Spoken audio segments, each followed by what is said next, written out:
पालनहारे, निर्गुण और न्यारे, तुमरे बिन हमरा कौनो नाही। हमरी उलझन सुलझाओ भगवन, तुमरे बिन हमरा कौनो नाही। ओम श्री परमात्मने नमः। आइए शुरू करते हैं अथ षष्ठोध्याय के तीसरे दिन के सफर को। इसकी शुरुआत होती है अर्जुन उवाच से। अर्जुन बोले, हे मधुसूदन, जो यह लोक आपने समभाव से कहा है, मन के चंचल होने से मैं इसकी नित्य स्थिति को नहीं देखता हूँ, क्योंकि हे कृष्ण, यह मन बड़ा चंचल प्रमथन स्वभाव वाला, बड़ा दृढ़ और बलवान है। इसलिए उसका वश में करना मैं वायु को रोकने की भांति अत्यंत दुष्कर मानता हूँ। श्री भगवान उवाच। श्री भगवान बोले, हे महाबाहो, निःसंदेह मन चंचल और कठिनता से वश में होने वाला है, परंतु हे कुंती पुत्र अर्जुन, यह अभ्यास और वैराग्य से वश में होता है। जिसका मन वश में किया हुआ नहीं है, ऐसे पुरुष द्वारा योग दुष्प्राय है, और वश में किए हुए मन वाले प्रयत्नशील पुरुष द्वारा साधन से उसका प्राप्त होना सहज है। यह मेरा मत है। अर्जुन उवाच। अर्जुन बोले, हे श्री कृष्ण, जो योग में श्रद्धा रखने वाला है किंतु संयमी नहीं है, इस कारण जिसका मन अंत काल में योग से विचलित हो गया है, ऐसा साधक योग की सिद्धि को अर्थात भगवत साक्षात्कार को ना प्राप्त होकर किस गति को प्राप्त होता है?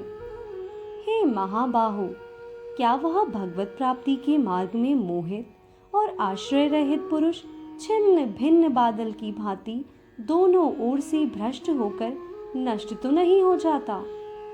हे श्री कृष्ण, मेरे इस संशय को संपूर्ण रूप से छेदन करने के लिए आप ही योग्य हैं, क्योंकि आपके सिवा दूसरा इस संशय का छेदन करने वाला मिलना संभव नहीं है।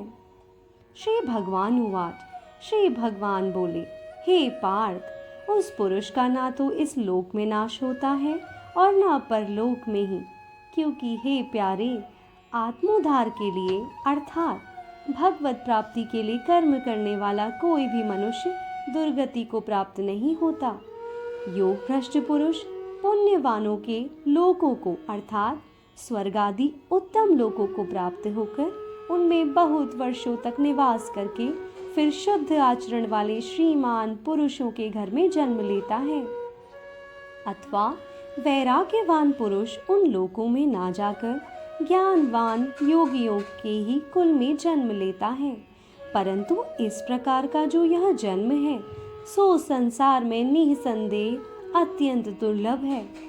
वहाँ उस पहले शरीर में संग्रह किए हुए बुद्धि संयोग को अर्थात समबुद्धि रूप योग के संस्कारों को अनायास ही प्राप्त हो जाता है। और हे कुरु नंदन, उसके प्रभाव से वह फिर परमात्मा की प्राप्ति रूप सिद्धि के लिए पहले से भी बढ़कर प्रयत्न करता है। वह श्रीमानों के घर में जन्म लेने वाला योग भ्रष्ट पराधीन हुआ भी उस पहले के अभ्यास से ही निसंदेह भगवान की ओर आकर्षित किया जाता है, तथा समबुद्धि रूप योग का जिज्ञासु भी वेद में कहे हुए सकाम कर्मों के फल को उल्लंघन कर जाता है।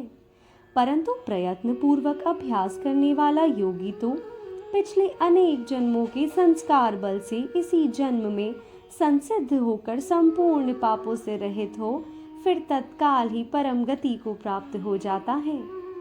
योगी तपस्वियों से श्रेष्ठ है, शास्त्र ज्ञानियों से भी श्रेष्ठ माना गया है, और सकाम कर्म करने वालों से भी योगी श्रेष्ठ है। इससे हे अर्जुन, तू योगी हो।